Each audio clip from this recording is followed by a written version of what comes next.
Okey, sekarang kita nak ke Kedah. Ya. Ini berkaitan dengan cerita pagi negeri Kedah. Rakan kami Nur Hidayah sudah pun bersedia mengenai aktiviti anak sawah semasa cuti sekolah. Tadi duit poket tangkap belut. Wah, menarik tu. Belut. Suka tak makan? Bolehlah. Bolehlah, okey. Kita tengok laporannya. Silakan. Anak-anak muda kita. Baik, awal pagi berada di mana saya ketika ini, dan untuk pengetahuan rakan penyampai di studio Selamat Pagi Malaysia, saya kini berada di Kampung Padang di Jalan Datuk Kumba Alustar. Saya ingin membawa mereka yang pernah mungkin melalui zaman kanak-kanak dahulu merasai pengalaman bermain di kawasan lumpur sawah padi dan menangkap ikan ataupun memancing ikan darat, menahan tauk. Tauk tu kita tanyalah kepada adik kita Muhammad Izzat Syafiq Muhammad Ikram. Tauk tu macam mana, adik? Tauk tu dia macam ni. Lepas tu guna dia untuk tahan ikan. Jadi batang tu batang buluh ke batang kayu? Batang ni buat pada batang buluh. Lepas tu macam mana nak bubur tali tangsi tu? Tali tangsi ni kita kena ikat bagi dia betul-betul kuat. Kadang kalau tak ikat kuat, sekejap lagi ikan tu tarik aku putih.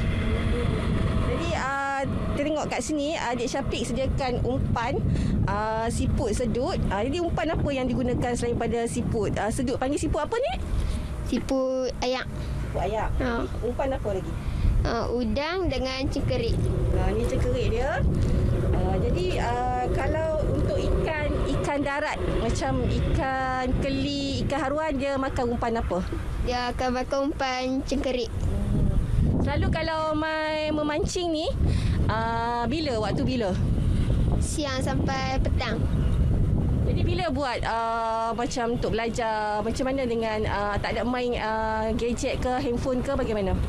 Kalau main gadget akan main pada malam pukul 9 sampai pukul 12. Lepas tu sampai pukul 12 tu akan tidur lah.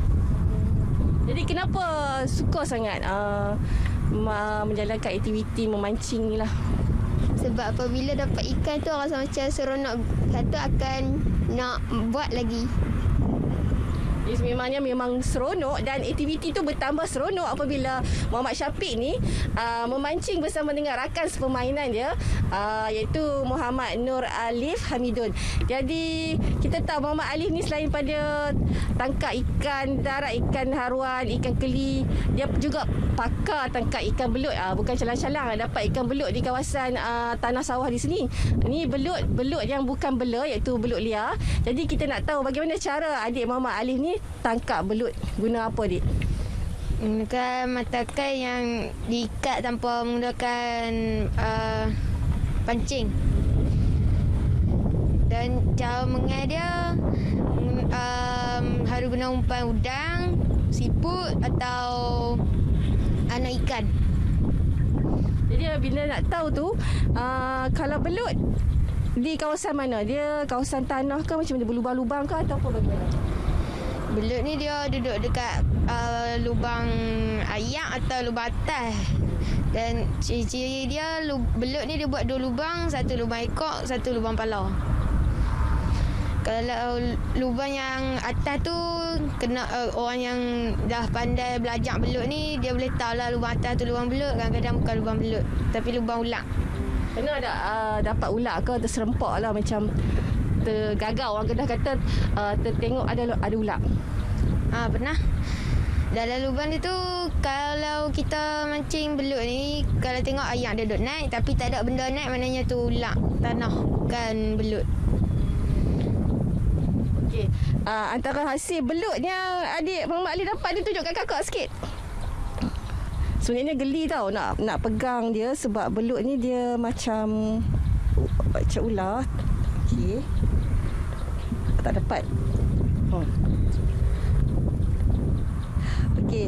Jadi bagi anda yang meminat memancing ataupun penduduk di sekitar kawasan ini, di kawasan Sungai Tali Air Kampung Padang ini memang sesuai sangat untuk anda menjadikan sebagai pot ataupun lokasi anda memancing ikan darat.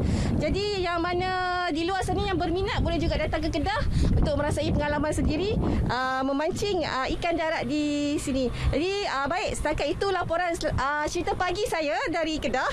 Oh, tak dapat lagi ikan ni. Kembali kepada rakan penyampai di Studio Selamat Pagi Malaysia. Baiklah, terima kasih banyak-banyak. Itu dia usaha anak muda untuk mencari duit, tangkap belut, tangkap ikan dan jual. InsyaAllah lah. Selain daripada boleh buat makan, isi perut, boleh juga menghasilkan duit. Jadi cerita pasal